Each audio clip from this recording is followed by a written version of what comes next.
هوب هوب، ما تستني عندك انت وهي، رايحين فين كده؟ مش عندنا اجتماع للمهمة اللي لازم ندور على اي خيط ليها؟ والله احنا مش لاقيين ولا خيط ولا غيره، لو لقيتوا حاجة ابقوا بلغونا. معلش بعد اذنكم، انا لازم امشي دلوقتي. وسام استأذنت ومشيت، ونور لاحظت ان حازم بيبص على وسام ولسه هياخد خطوة يمشي وراها، فقالت له: سيادة الرائد حازم، معلش كنت عاوزة اسألك سؤال. نعم اتفضلي. هو حضرتك هتشتغل معانا في القضية دي؟ لا، هروح ارقص لاتيني، ما طبعا هشتغل. في حاجة غير كده؟ اصل سمعت كلام كده وكنت عاوزة اتأكد من صحته. كلام ايه؟ انا مش فاهمك. ان انت كنت عاوز تفتح قضية إيه كانت اتقفلت. الله، وانت عرفتي منين؟ سمعتك وانت بتتكلم مع الموظف المسؤول عن الملفات اللي اتقفلت. تمام، وانت بتتصنطي عليا؟ بس هو احنا هنرغي هنا كتير؟ يلا كل واحد في طريقه. بعد اذنك. دخلوا الشباب على المكتب، ونور لسه هتتحرك لقت وسام جت فوقفتها بسرعة. ايه ده؟ انت ايه اللي جابك هنا؟ انت مش كنتي ماشية؟ ايه اللي رجعك؟ انت مسطولة يا بنتي، اقفي بس عندك هنا. في ايه يا نور؟ انا نسيت ازازة المية جوه وكنت جاية اخدها. ما تخشيش يا وسام طبعا، روحي اشتري ازازة غيرها. ليه؟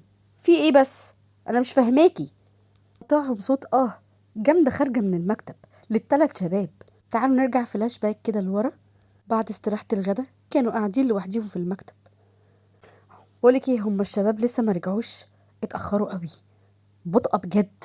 يا شيخة احسن، دول اصلا ما بينزلوليش من زور كده، اعوذ بالله. قامت نور وقفت وبضحكة خبيثة فهمتها وسام. نور حست ان المكان خالي قوي ولازم تنتهز الفرصة وتعمل حاجة. بقولك ايه رأيك يا بنت يا وسام اخد لك حقك منهم؟ فهماكي، بس ازاي بقى؟ بصي يا ستي، انت عارفة دايما ان انا معايا حاجة حادة كده اعرف اقطع بيها اي حاجة. احنا نمسك الكراسي بتاعتهم دي ونخلع العجل، نقطعها يعني. ومكاتبنا هنعملها احنا كمان ولا ايه؟ ليه يعني؟ هننتقم منهم ومننا؟ ازاي يعني يا وسام؟ لا، احنا هنبوظ لهم المكاتب وشوفي بقى يشتغلوا ازاي. يلا يا اختي بسرعة قبل ما يجوا وننكشف ونشوف اللي بيعملوا فيهم. نور قامت وعملت العجل بتاعة الثلاث كراسي بتوع الشباب. انا كده خلصت قشطة، يلا بقى بينا عشان احنا ورانا شغل، وخليهم هم يتحكوا بقى شوية. قومي يلا بينا. تمام قشطة، يلا انا كمان ورايا شغل، يلا نطلع مع بعضينا قبل ما يجوا. اوف، انا كنت نسيت، يا نهار بنفسجي، وكنت داخله عليهم كده عادي. طب يلا بسرعه يا اختي، يا ام نهار ملون انا وانتي، نهرب انا وانتي بسرعه قبل ما شويه وننسى اسامينا. وسام خدت نور وطلعوا يجروا بعيد وخرجوا بره المديريه في ثواني.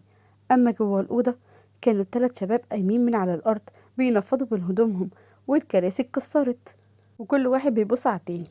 غالبا في حد عمل حاجه في الكراسي دي. مين بس اللي يستجرأ يقرب من مكاتبنا اساسا؟ والله انا كنت فاكركوا اذكى من كده. مش عارف اصلا مين اللي هيقرب من المكاتب غيرهم. ها؟ ده انت قصدك نور وسام؟ معقولة؟ استحالة، دول يبقوا اصلا اعلنوا الحرب، ثم هم هيعملوا كده ليه اساسا؟ يعني مش فاهم. مش استحالة ولا حاجة، هم عملوا كده عشان البيه زعق في وسام فبياخدوا حقهم يعني. يا رب ارحمني، طب انا قلت ايه اصلا عشان ابقى زعقت؟ انا مش هفضل كده يعني اقول حاجه بسيطه تجرحها، ده ايه الشغلانه دي؟ يعني لو قلت حاجه تانية وجرحتها من غير ما اقصد هتعمل ايه؟ هتولع في المكتب ولا هتولع فيا؟ دي ايه الشغلانه الغريبه دي؟ يا عم ما انا قلت لك اعتذر اعتذر ونخلص. بصوا، على قد ما انا نفسي ان هم يطلعوا بره المهمه دي، على قد ما انا شايف ان احنا هنضحك ضحك عليهم وهنتسلى شويه تسليه لما هنقول يا بس.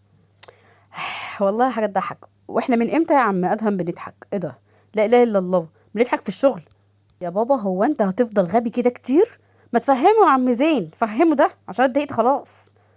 استحالة استحالة يا حازم غبائك ده، فهمه. بص يا حازم انا فهمك، ادهم قصده بهنتسلى دي ان احنا هنتعب البنات معانا، هنوريهم شغل الرجالة اللي بجد، وبكده هنضحك عليهم لان هم استحالة يعرفوا يعملوا اللي احنا اصلا بنعمله والتعب اللي احنا بنعمله. كمان هنطفشهم وهيستسلموا. فهمت بقى؟ بالظبط كده، انا هوريهم الشغل اللي بجد واخليهم يقولوا حقي برقبتي. ماشي يا عبقريين وزمانك انت وهو. هنعمل ده ازاي واحنا ماشيين بخطة لوحدنا ومخبيين عليهم كل حاجة؟ سؤال مهم. بصوا، عشان نشيل الشبهات عننا احنا لازم نديهم شوية معلومات هما كمان يشتغلوا عليها، ومن خلال المعلومات دي هنشغلهم، هديهم شوية شغل تقيل.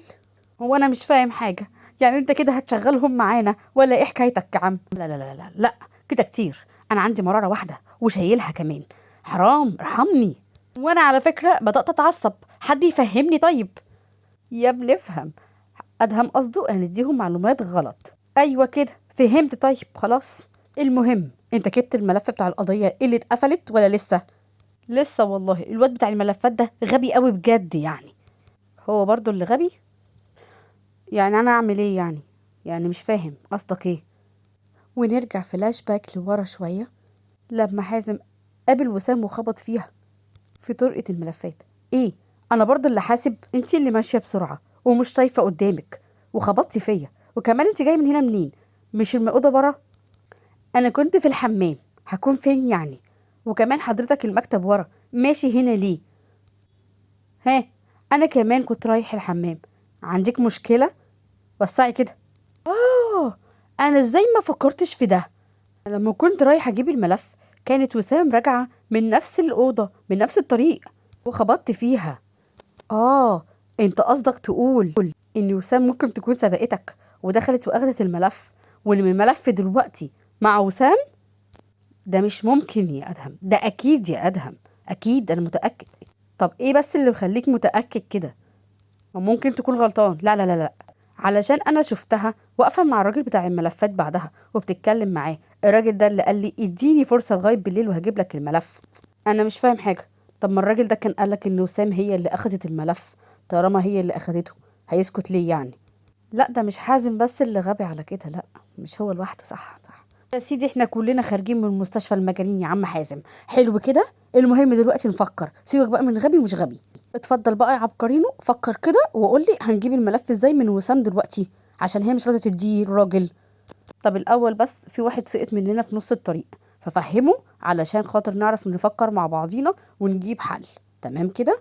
ياه، تمام كده، ده انت تؤمر يا عم ادهم. بص يا عم زين، هي لو خدت الملف مش هتبقى عايزة حد يعرف، عشان دي مهمة سرية وهي عايزة تحقق فيه لوحدها، فهم أكيد هددوا الراجل وخدوا الملف في سرية ومش عايزيننا نعرف إن الملف ده معاهم أصلا، عشان التحقيق يبقى في صفهم والقضية تبقى شغالة في صفهم. فهمت؟ فهمت. هم كده بيعملوا زي ما احنا بنعمل بالظبط، صح كده؟ صح انا فاهم كده صح؟ عليك نور، بالظبط كده. المهم دلوقتي يا حازم، الملف ده انت لازم تجيبه من وسام، فاهمني؟ انا اصلا مش عارف هي خدته ازاي، انا النيلة صاحب القضية. والله انا جات لي فكرة، طالما الملف معاهم فاحنا كده لازم نراقبهم ونشوف تحركاتهم فين. طالما اصلا هم وصلوا للملف يبقى هم وصلوا لحاجات تانية احنا مش عارفينها. هم يخططوا ويفكروا واحنا نقبض. ايه ده ايه ده ايه ده، ايه الذكاء ده يا زين؟ حل عليك من امتى ده؟ احنا لازم نمسكك يا ابني نبخرك على كده. صح، انا بقول برضو فكرة حلوة بتاعت زين قوي قوي. يا رب صبرني يا رب. ينفعش اللي انت بتقوله ده يا حازم، انت وزين خالص. ليه بقى فكرة حلوة؟ هو في ايه بقى اللي ما نفعهوش يا عم ادهم؟ هما مش بالبراءة اللي انتوا فاكرينها دي، بالعكس هما محاوطين جدا. ثم اننا اصلا ما نعرفش هل هم بيفكروا صح ولا لا. هنفضل قاعدين كده ونراقبهم ونشوف ايه ده هيعملوا ايه ومش هيعملوا ايه. وبعدين العمل يعني هنعمل ايه دلوقتي؟ انا مش فاهم حاجة. والله هنعمل زي ما زين قال لما كنا في الشاليه، هنحتاجهم في القضية دي للأسف يعني يا حازم. معلش، هنشغلهم معانا وانت يعني خليك لطيف كده معاهم يا عم حازم. انا مش عارف يا حازم مالك يعني، ما تهدى شوية، واخد الدنيا على اعصابك ليه؟ انا مش عارفة انتوا بتفكروا ازاي، يعني اعصر على نفسي ليمونة واصبر واشغلهم معايا وخلاص؟ ايه ده؟ معلش يا عم حازم، ابقى اعمل حسابي انا وزين في كوبايتين ليمون كده وانت بتعصر كده على نفسك. يا عم استحمل، يا عم عديها يا عم، يا عم عايزين ننجز بقى من المهمة دي يا عم. الو، ازيك يا مستر شريف، عامل ايه؟ انا في المستشفى اللي حضرتك شغال فيها، فاكرني؟ انا الرائد وسام. انا كنت عاوزة من حضرتك خدمة. ايوه اهلا بحضرتك، انا كنت عاوزة اعرف الارشيف فين اللي في الموجود في المستشفى. ايوه، في الدور التاني. تمام، شكرا جدا لحضرتك. انا هطلع لك ان شاء الله، بس هنروح الارشيف الاول وهجيلك ان شاء الله. ايه ده؟ ايه ده؟ انت ايه اللي جابك هنا؟ ايه المفاجأة دي يا علي؟ ولا حاجة، لقيت نفسي فاضي قلت انزل اتمشى شوية، لقيت المستشفى دي قلت اتمشى فيها. هكون بعمل ايه هنا يعني يا وسام؟ انا دكتور يا هانم، ولا حضرتك ناسيه يعني ولا ايه؟ لا ناسيه ازاي؟ بس انت شغال في المستشفى دي يعني ولا ايه؟ اصلا انا ما اعرفش بصراحه. ايوه يا بنتي، شغال هنا من زمان. انت ما كنتيش تعرفي ولا ايه مالك؟ لا ما كنتش اعرف والله. يا اخي ده انا قاعده معاكم ليل نهار وما اعرفش عنكم حاجه. شفت بقى؟ لو كنت سالتيني اكيد كنت هقولك. المهم انت جايه هنا ليه؟ ايه اللي جايبك يعني؟ انا اول مره اشوفك هنا في المستشفى دي. بتعملي ايه يا وسام؟ قوليلي. ها؟ ولا حاجه. انا كنت جايه ازور مريض هنا يقرب لي يعني. امم مين ده؟ ايه يا سي علي؟ هو انت تحقق معايا ولا ايه؟ هو انا طول احقق مع سياده الرائد وسام؟ ستوب، ايه ده؟ في ايه رائد ايه وجاي تقولها كده بصوت عالي؟ انا مش عايزه حد يعرف حاجه. يعني انا هنا مش رائد خالص، يعني انا جايه ازور مريض. تمام. والله ما انا فاهم لك حاجه. يعني انت جايه تزوري مريض ولا انت جايه تعملي ايه هنا بالظبط؟ مش فاهم لك حاجه يا وسام. يا اخي عديها. المهم الارشيف فين؟ الاقيه فين؟ وزي ما قلت لك، ها؟ انا ما اسميش وسام. تمام. روحي شوفي انت بتعملي ايه يا وسام. يلا اتكلي على الله، اتكلي على الله، مش فاضيلك. يلا.